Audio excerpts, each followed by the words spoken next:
નમસ્તે વિદ્યાર્થી મિત્રો. સંસ્કૃત ધોરણ 10 પાઠ 20 તથૈવ તિષ્ઠતિ, જે આપણે ગયા વિડીયોમાં 3 શ્લોકો આપનો અભ્યાસ કરી ચૂક્યા છે. એમાં ભાસની રચના હતી, કાલિદાસનો શ્લોક હતો અને ભવભૂતિનો. આજે આપણે ચોથો શ્લોક જે બાણભટ્ટની રચના છે એ અત્યારે આપણે જોઈએ છીએ. અન્યસ્માત લબ્ધપદો નીચઃ પ્રાયેણ દુસ્સહો ભવતિ રવિરપી ન દહતિ તાદૃગ યાદૃગ દહતિ બાલુકાનિકરઃ. રચના છે બાણભટ્ટની.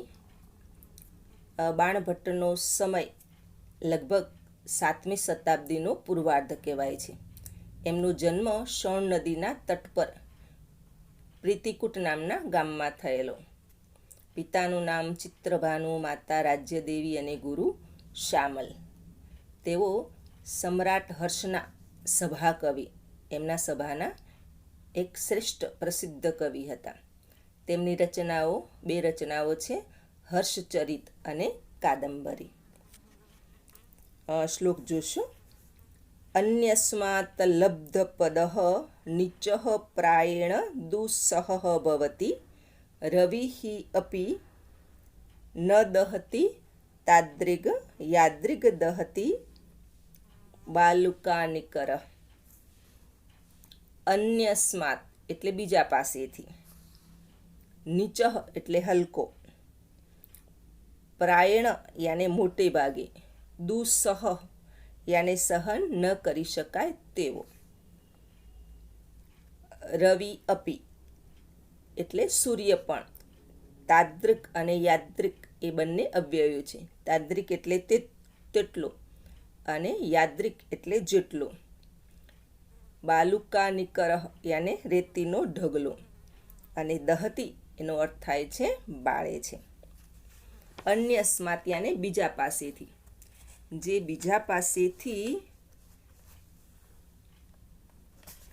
બીજા પાસેથી પદ મેળવે છે એવો નીચ વ્યક્તિ હંમેશા દુસ્સહ એટલે સહન ન કરી શકાય તેવો હોય છે. એને સમજાવવા માટે અહીં કવિએ સૂર્યનું ઉદાહરણ આપ્યું છે, સૂર્ય અને બાલુકાનિકરનું. બાલુકાનિકર યાને રેતીનો ઢગલો. રેતીનો ઢગલો છે સૂર્યના તાપમાં ખૂબ ગરમ થઈ જાય છે, જેટલો સૂર્ય થતો નથી. એટલે સૂર્ય બીજાને જેટલો બાળતો નથી તેટલો આ રેતીનો ઢગલો બાળે છે. બીજી વ્યક્તિ પાસેથી ઊંચું પદ મેળવનાર નીચ માણસ મોટે ભાગે અસહ્ય બની જાય છે. સૂર્ય પણ તેટલો બાળતો નથી જેટલો રેતીનો ઢગલો બાળે છે. અનુવાદ તમને સમજાઈ ગયું હશે. આ શ્લોક બાણભટ્ટની રચના તરીકે પ્રસિદ્ધ છે. તેમાં દુષ્ટ માણસોનો સ્વભાવ વર્ણવાયો છે. આપણે જોઈએ આગળ તો વર્તમાન સમયમાં ભ્રષ્ટાચાર, સગાવાદ ખૂબ વધુ જોવા મળે છે, જેને કારણે વ્યક્તિની ગુણવત્તાની કદર થતી નથી, પરંતુ વ્યક્તિ પોતાના પૈસાના જોરે અથવા સગા સંબંધીના ઉચ્ચ પદને કારણે કોઈ પણ ક્ષેત્રમાં ગોઠવાઈ જાય છે. પછી તે સમાજ માટે કે આ દેશના લોકો માટે રેતીના ઢગલાની જેમ અસહ્ય એટલે કે માથાના દુખાવા સમાન બની જાય છે. એનું ઉદાહરણ જોઈએ તો રાજકારણ, જેમાં તેમજ ઊંચા પદ પર રહેનાર પોલીસ વિભાગના કેટલાક કર્મચારી, જેઓ આપણે સૌ અખબાર કે ટીવી સમાચારમાં સાંભળીએ છીએ કે જેઓ અથવા એમના પરિવારના લોકો બીજી વ્યક્તિ એટલે કે સગા સંબંધીના નામે લોકોને કોઈને કોઈ બહાને હેરાન પરેશાન કરે છે. આ માટે કવિ અહીં રેતીનું ઉદાહરણ આપ્યું છે. સૂર્યના તાપથી બધું જ ગરમ થઈ જાય છે, પરંતુ તેમાં રેતી સૌથી વધારે ગરમ થાય છે. અને સાંજના સમયે સૂર્યનો તાપ ઓછો થઈ જાય, પરંતુ રેતી ઠંડી થતી નથી, એનો તાપ ઓછો નથી થતો. તેની ગરમી તેમના તેમ જ રહે છે. આમ સૂર્ય જેટલો બાળતો નથી તેટલો રેતીનો ઢગલો બાળે છે. આના દ્વારા કવિ કહેવા માંગે છે કે પોતાની શ્રેષ્ઠતા ગુણવત્તા દ્વારા ઊંચું પદ મેળવનાર અસહ્ય નથી બનતા, પરંતુ બીજી વ્યક્તિ દ્વારા ઊંચું પદ મેળવનાર મોટે ભાગે અસહ્ય બની જાય છે. કવિ અહીં જણાવે છે કે ઊંચું પદ પોતાની ગુણવત્તા દ્વારા મેળવવું જોઈએ, નહીં કે બીજાના નામથી, ભ્રષ્ટાચાર યા સગાવાદથી. એટલે રેતીનો ઢગલો છે, રેતી છે સામાન્ય છે, તેમ છતાં પણ સૂર્યના તાપથી તે એટલી બધી ગરમ થાય છે કે બીજાને માટે અસહ્ય બની જાય છે. આવા સમાજમાં લોકો પણ જે નીચ લોકો હોય છે, કે જેઓ હલકા હોય છે, કે જેઓ બીજા પાસેથી પદ મેળવીને પોતે બીજાને પરેશાન કર્યા કરે છે. તો આમાંથી મુક્તિ મેળવવા માટે આપણે સૌએ પ્રયત્ન કરવો રહ્યો. આગળ જોઈએ ચોથો શ્લોક, 5મો શ્લોક. સુખમ હિ દુઃખાન્યનુભૂય શોભતે ઘનાંધકારેષ્વિવ દીપદર્શનમ સુખાત્તુ યો યાતિ નરો દરિદ્રતામ ઘૃતઃ શરીરેણ મૃતઃ સજીવતી. અહીંયા સંધિ છે દુઃખાન્યનુભૂય, દુઃખાની પ્લસ અનુભૂય. ત્યાર પછી ઘનાંધકારેષ્વિવ,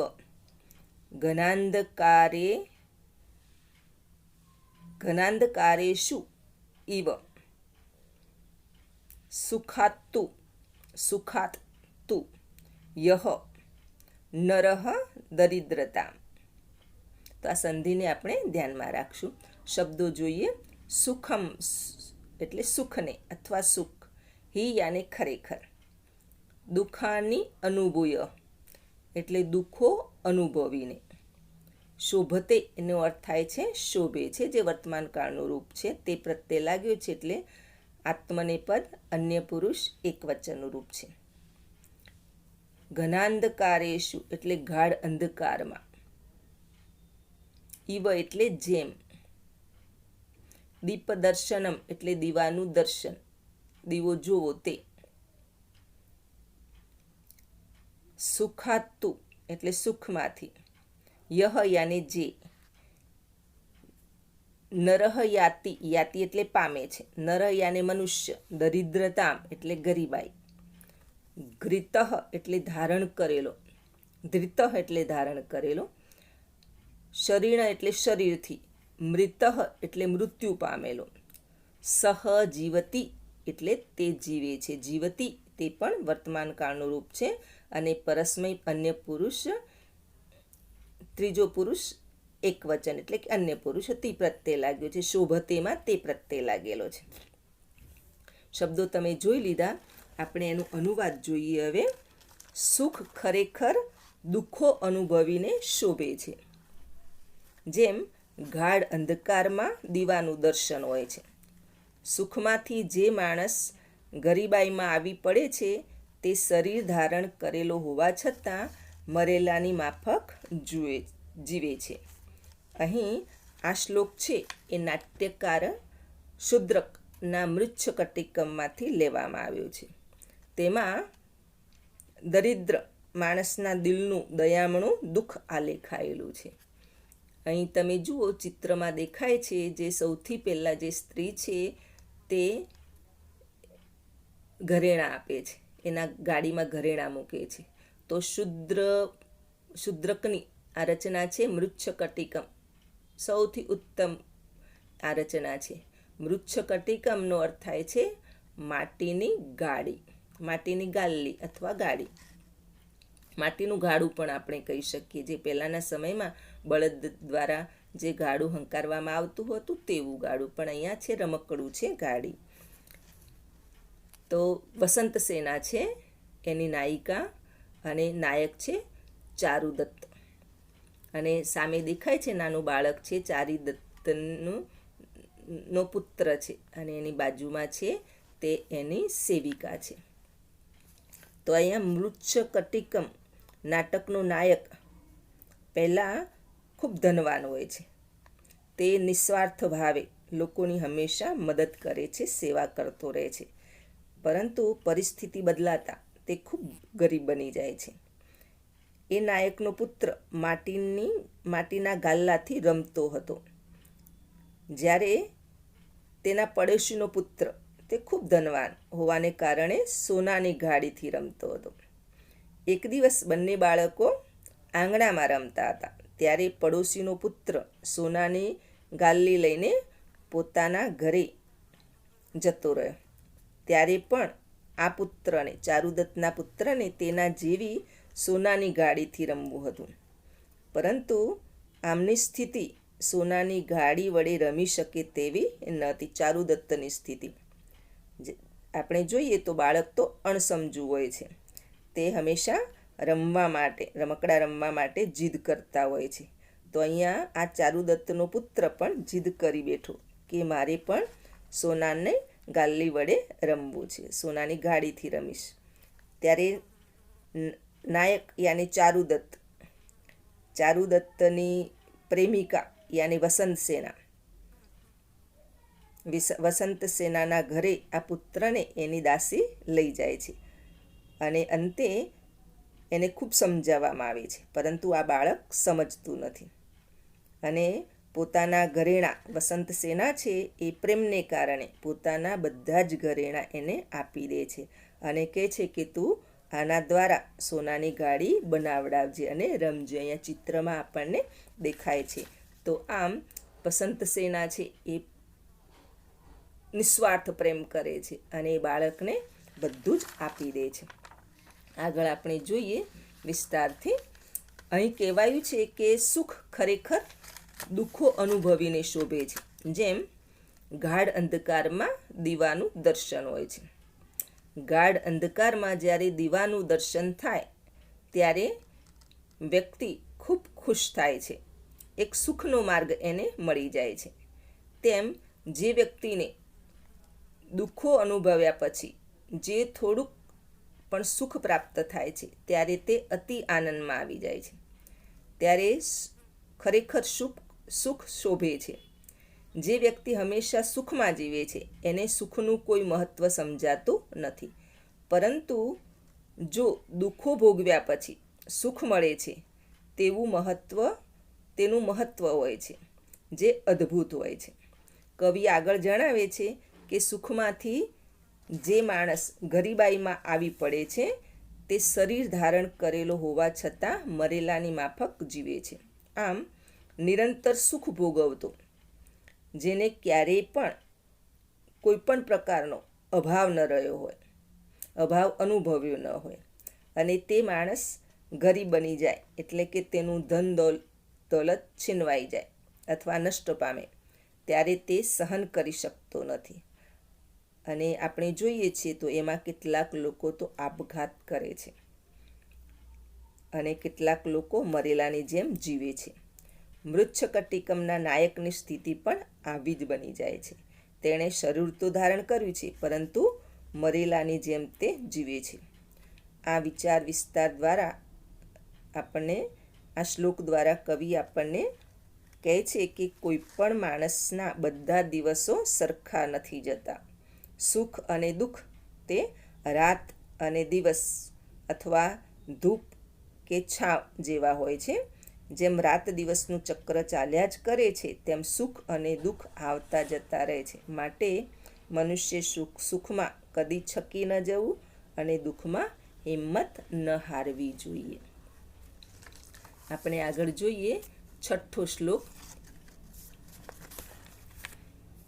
સુજનો ન યાતિ વૈરમ પરહિત નિરતો વિનાશ કાલેપી છેદેપી ચંદન તરુહુ સુરભયતિ મુખમ કુઠારસ્ય. સંધિ અહીંયા છે સુજન ન, ત્યાર પછી પરહિત નિરત વિનાશ કાલે અપી છેદે અપી. સંધિ તમે ધ્યાનમાં રાખશો. સુજન યાને સજ્જન, સત્પુરુષ, ઉત્તમ વ્યક્તિ પણ આપણે કહી શકીએ. ન યાતિ, વૈરમ ન યાતિ એટલે વેર દાખવતો નથી. પરહિત નિરત, યાની પારકાના હિતમાં, રત એટલે મગ્ન રહેલો, રચ્યો પચ્યો રહેલો, પારકાના હિતમાં રચ્યો પચ્યો રહેતો. વિનાશકાલે એટલે વિનાશના સમયમાં, અપી એટલે પણ, છેદે અપી એટલે કાપવામાં આવે તો પણ, છેદવામાં આવે તો પણ. ચંદન તરુહુ યાને ચંદનનું વૃક્ષ. સુરભયતી યાને સુવાસિત કરે છે, સુગંધિત કરે છે. મુખમ કુઠારસ્ય, કુઠારસ એટલે કુહાડીના, મુખમ એટલે મુખને એટલે કુહાડીના ધારને પણ સુગંધિત કરે છે. શબ્દો તમે બધા જોઈ લીધા છે. અનુવાદ તેનું થશે, પારકાના હિતમાં રચ્યો પચ્યો રહેલો સત્પુરુષ વિનાશના સમયમાં પણ વેર દાખવતો નથી. ચંદનનું વૃક્ષ કાપવામાં આવે તો પણ કુહાડીના અગ્રભાગને એટલે એના મુખને સુવાસિત કરે છે. આ શ્લોક રવિગુપ્ત નામના કવિની રચનામાંથી લેવામાં આવેલો છે. તેમાં સજ્જનની પ્રશંસા કરવામાં આવી છે કે સજ્જન કેવા પ્રકારના હોય છે. તો અહીંયા આપણે જોઈએ તો પરહિત નિરતઃ એના માટે કહેવાયેલું છે કે સજ્જન વ્યક્તિ છે હંમેશા પારકાના હિતમાં મગ્ન રહેનારો હોય છે. પછી વિનાશ કાળે પણ, વિનાશના સમયમાં પણ તે ક્યારેય બીજા પ્રત્યે વેરવૃત્તિ રાખતો હોતો નથી. આ સજ્જનની વિશેષતા છે.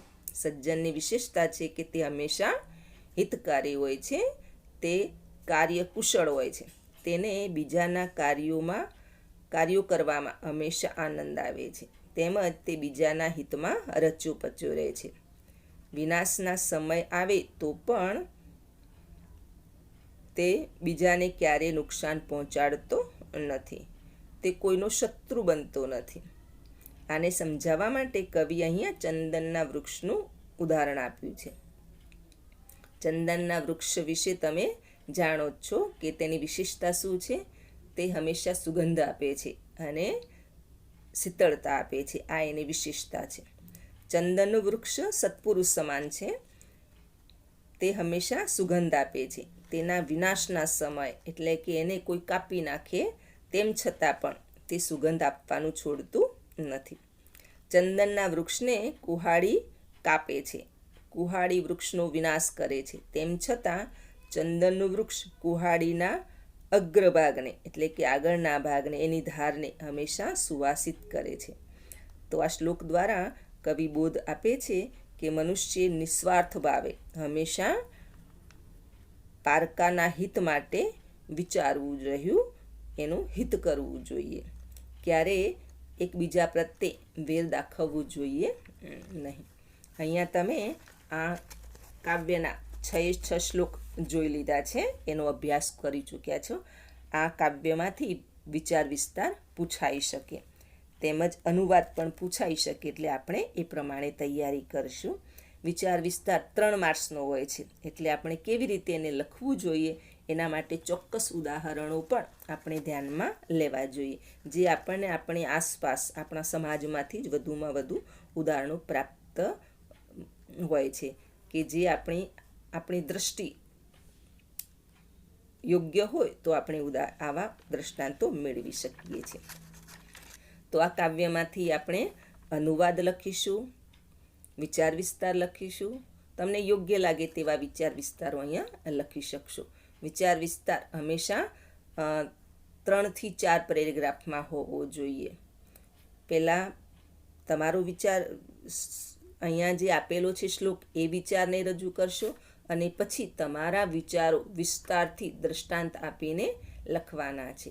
તો જ આપણને એમાંથી 2.5 કે 3 માર્ક્સ વ્યવસ્થિત રીતે મળી શકે. સ્વાધ્યાય વ્યવસ્થિત કરશો.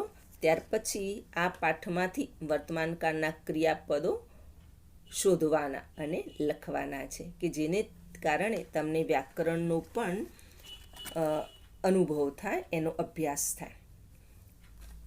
અસ્તુ.